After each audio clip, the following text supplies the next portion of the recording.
Hello friends, in this video we are going to learn about variables in Python. So in Python, a variable is something the value of which can change while the program is running. A variable is created the moment you first assign a value to it. So let's flip to Jupyter Notebook and let's see what we mean by these two lines.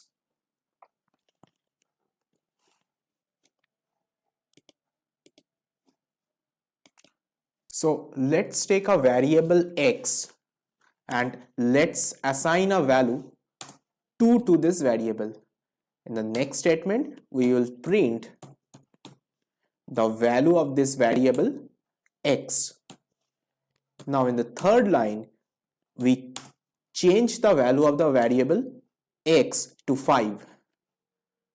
And in the fourth line, we again put a print statement.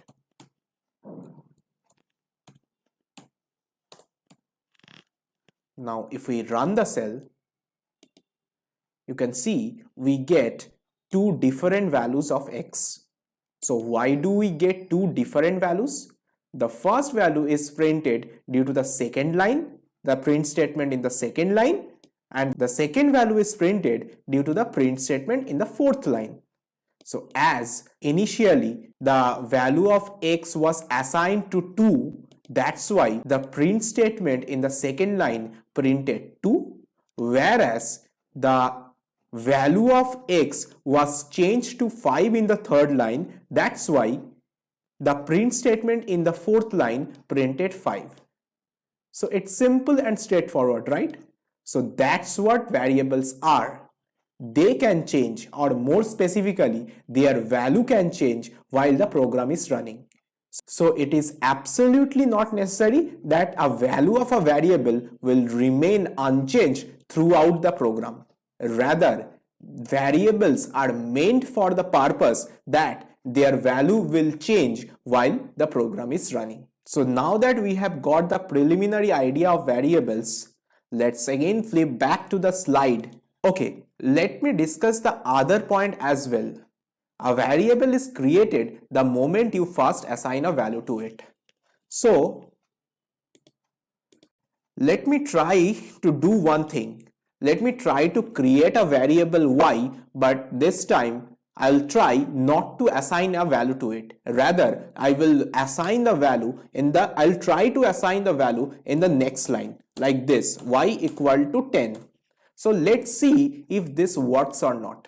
Let's run the cell and you can clearly see that Python immediately raises an error, a name error, which says name y is not defined, which means you cannot create a variable without assigning a value to it. A variable is created only when you are assigning a value to it. So if we just delete the first line and run the cell with only the second line, this is gonna work fine. So the next important concept about variable is that in Python, we do not have to specifically declare the type of the variable while creating it. So here you can clearly see we are not mentioning the type of the variable. We are just mentioning the name of the variable and assigning a value to it. We are not mentioning whether this variable is of type integer or float or string or whatever type it is. We are not explicitly mentioning that. Python is smart enough to implicitly determine the type of the variable from the value assigned to it. So let's check that. There is a function called type function with which we can check the type or the data type of a variable. So let's apply this function on this variable y and let's apply that, it will be type y. So we'll apply this type function on the variable y and let us also apply this on the variable x. Now let's run the cell and you can clearly see the type of both the variables y and x is integer. So even if we didn't explicitly specify the type of the variable x or y, Python was smart enough to implicitly determine the type of these two variables. Now, unlike other programming languages, Python allows you to assign different kind of values to the same variable. So, for example, we earlier assigned an integer value to the variable y. That's why the current type of the variable y is integer. Now, it is completely fine if you assign a string type of or text type of data to the variable y. So let's assign a string data or text data to the variable y. Text data in programming languages are called strings. We will learn in detail about the strings in our upcoming videos. So for now, just understand that text data is called string in programming. So earlier the value assigned to the variable y was 10, which was an integer data, and now we are assigning a string data to the same variable. Now let's see whether that works fine or whether it raises any error. So if we run the cell, you can clearly see it does not raise any error. If we now again check the type of the variable y,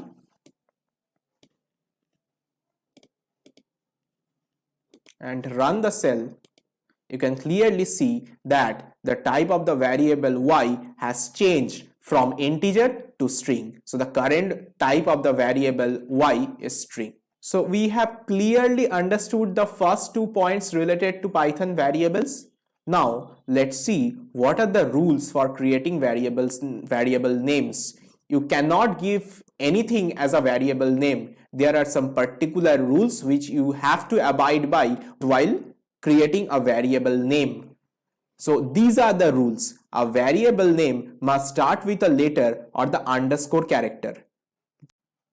And the second rule is a variable name cannot start with a number. So let's first understand these two rules. Let's flip to Jupyter Notebook.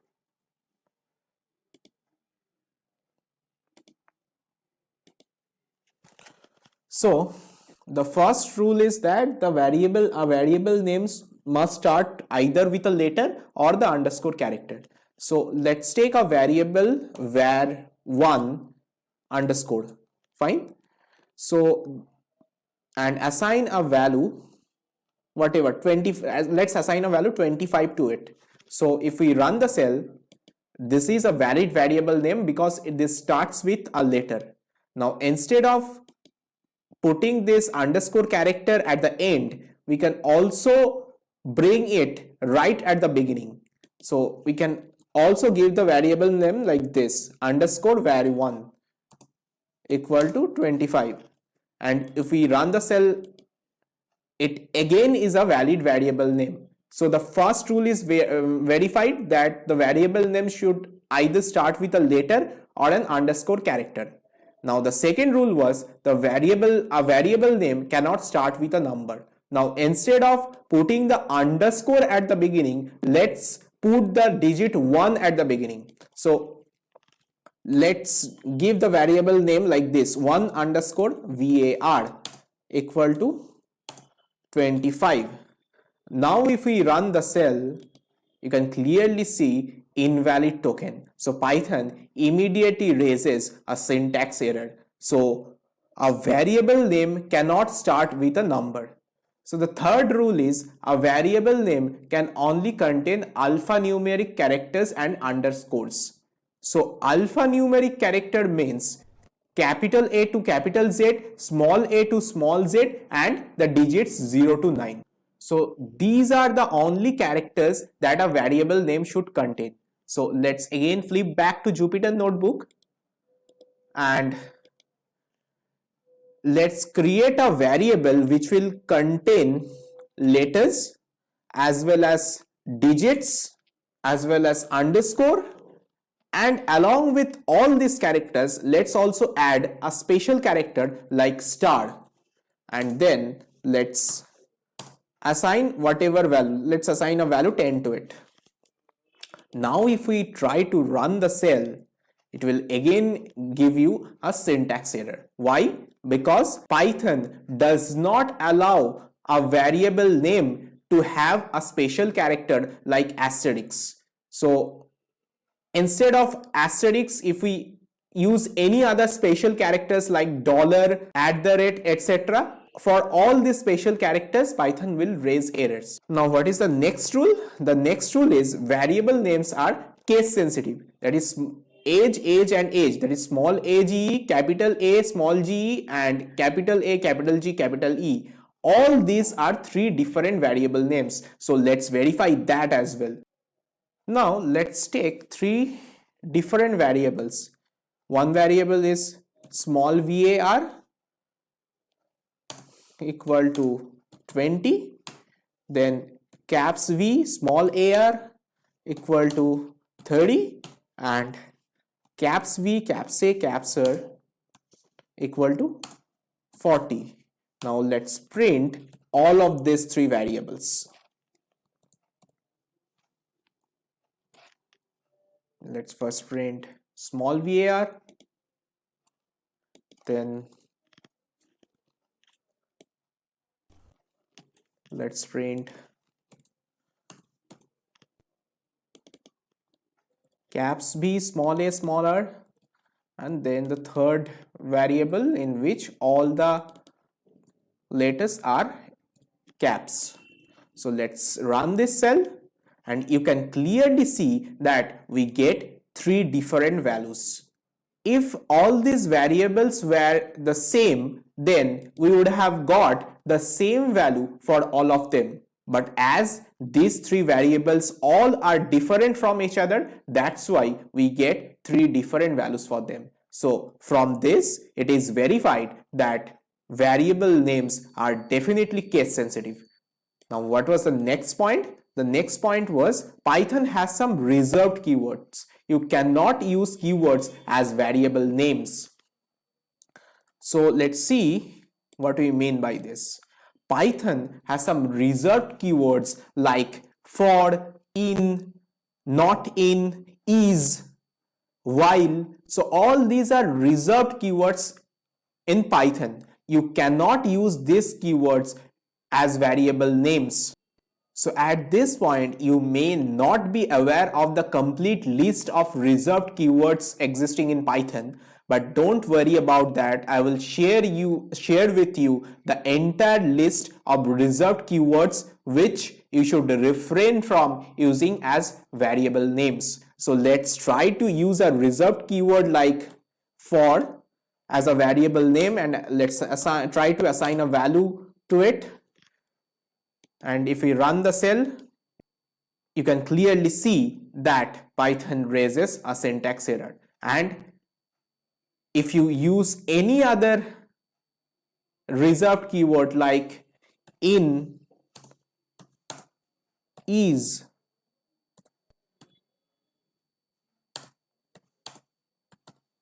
then while, if you try to run each of these cells, all of them will raise errors. So you cannot use any reserved keyword in Python as variable names. So these are the rules you have to abide by while creating variable names. Okay, till this point, whenever we needed to declare multiple variables, we declared each of them in different lines, right? For example, in this cell, we declared three different variables, but we declared each of them in a different line. But it's not absolutely necessary to do it like this. You can declare multiple variables in a single line, and I will show you an example of that. Let's take this example only, where, and where. So first, let's copy the variables from this cell to this cell. Now, instead of declaring these three different variables in different lines, we can also declare them in the same line like this. Var, comma, var, comma, var, and the order in which you will mention the name of the variables, you will have to maintain the same order while assigning the value to them. So if you want to assign the value 20 to the variable small var, then you have to write 20 first. Then you have to, then if you want to assign 30 to this variable, the second variable, then you have to write 30 second. And lastly, if you want to assign the value 30 to this variable, then you have to write 30 at the end. So now if we again print all of them,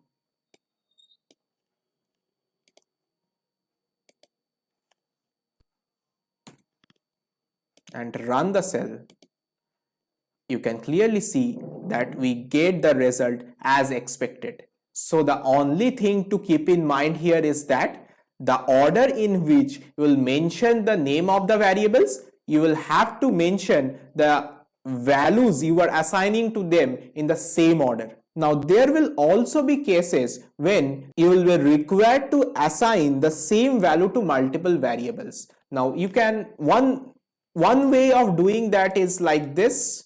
For example, if you want to assign 10 to all the variables, and this will obviously work fine.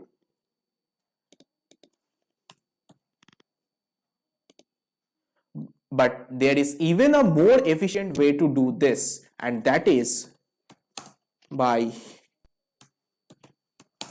writing it like this: var equal to caps var equal to caps var equal to 10.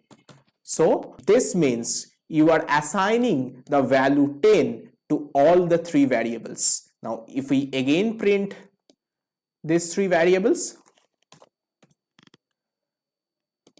we will again get the expected value. So that's how you can save your time and you can reduce the total number of lines of code by mentioning variable names like this.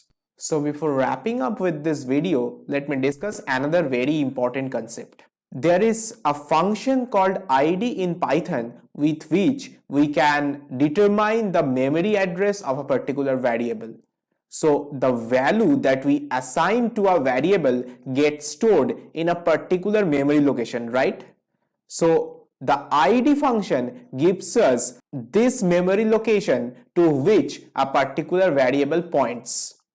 So let's look at a practical example of this. Let's take three different variables x, y, z, but let's assign the same value to each of them.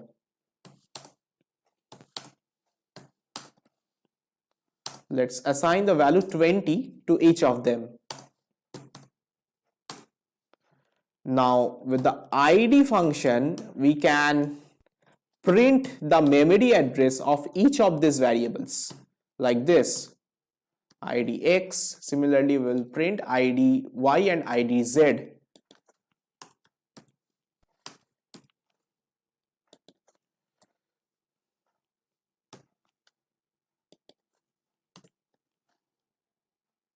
Let's run the cell, and you can see the memory address of all these three variables is exactly the same.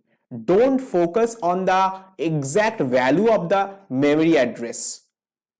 Just observe the fact that the memory address of all these three variables is exactly the same. Now if we keep x as 10, y as 20 and z as 30, and then if we print the memory address of each of these variables, let's see what happens. And you can see the memory address of each of these variables is different from one another. So y in this case the memory address is same, and y in this case the memory addresses are different. We will discuss this in detail in our next video, which is about memory management of variables in Python. So if you liked this video, Please subscribe to my channel so that you get notified when I upload more Python and data science related videos. And also please don't forget to like and share my videos. Thanks a lot for watching my video.